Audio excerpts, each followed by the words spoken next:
Hello అండి, అందరికీ నమస్తే. మీకు సందేశం సీరియల్ రేపటి ప్రోమో ఏం జరుగుతుందో తెలుసుకుందామండి. వారం రోజుల్లో మీరు అడిగిన డబ్బులు ఇచ్చేస్తాను మామయ్య అని చెప్పేసి ఇక చెర్రీ అయితే వంశీ వాళ్ళ నాన్నని బ్రతిమలాడుతూ ఉంటాడు. ఇక దాంతో వంశీ వాళ్ళ నాన్న అయితే ఒప్పుకొని, సరే వారం అంటే వారం రోజులు మాత్రమే నీకు టైం ఇస్తున్నాను, ఆ తర్వాత నువ్వు డబ్బు ఇవ్వకపోతే ఖచ్చితంగా మీ చెల్లిని గెంటేస్తాను, గెంటేశాక మీరే వచ్చి తనని తీసుకెళ్తారో లేదా తనే నడుచుకుంటూ వస్తుందో నాకు అనవసరం అని చెప్పేసి వంశీ వాళ్ళ నాన్న వెంకటేష్ చెప్పగానే, ఒప్పుకున్నందుకు చాలా థ్యాంక్స్ మామయ్య, బాయ్ బావా అంటూ ఇక చెర్రీ అయితే వంశీకి బాయ్ చెప్పి ఇందు జాగ్రత్త అంటూ చెర్రీ బయటికి వస్తూ ఉంటాడు. అప్పుడే గగన్ 10 నిమిషాల టైము అయిపోవడంతో ఇక గగను ఇంట్లోకి వస్తూ ఉంటాడు.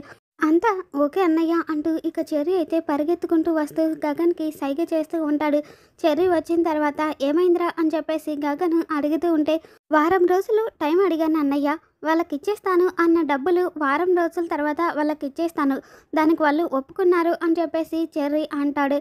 మరి వాళ్ళు డబ్బు మనుషుల్లో ఉన్నారా, డబ్బులు ఇచ్చాకైనా మన ఇందుని జాగ్రత్తగా చూసుకుంటారా లేదా ఇబ్బంది పెడతారేమోరా, ఒకసారి నేను కూడా వెళ్ళి మాట్లాడి వస్తాను అని చెప్పేసి గగను లోపలికి వెళ్తూ ఉంటే, వద్దన్నయ్య నువ్వు మాట్లాడే మాట ఫైట్ చేస్తూ ఉన్నప్పుడు సినిమాలో బ్యాక్గ్రౌండ్ స్కోర్లా ఉంటుంది, ఒకవేళ అంత అవసరమైతే నేనే చెప్తాను పద అని చెప్పేసి ఇక చెర్రీ గగన్కి నచ్చ చెప్పి కార్ దగ్గరికి తీసుకొని వస్తాడు.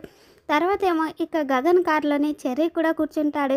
ఏంట్రా ఈ కారు అక్కడే వదిలేసి నా కారులో కూర్చున్నావు అని చెప్పేసి గగను అడుగుతూ ఉంటే, ఇక చెర్రీ అయితే అన్నయ్య ఈరోజు నాకు నీతో ట్రావెల్ చేయాలని ఉంది, నా కార్ని నేను తర్వాత వచ్చి తీసుకుంటాను అని చెప్పేసి ఇక గగన్కి చెర్రీ అబద్ధం చెప్తాడు. ఇక ఇందుని సేవ్ చేయడం కోసం అని చెప్పేసి ఇక చెర్రీ అయితే తన కార్ని వంశీ తల్లిదండ్రులకు ఇచ్చేసి గగన్ కార్లో వెళ్తూ ఉంటాడు. ఈ విషయాన్ని గగన్ దగ్గర చెర్రీ దాచిపెడతాడు.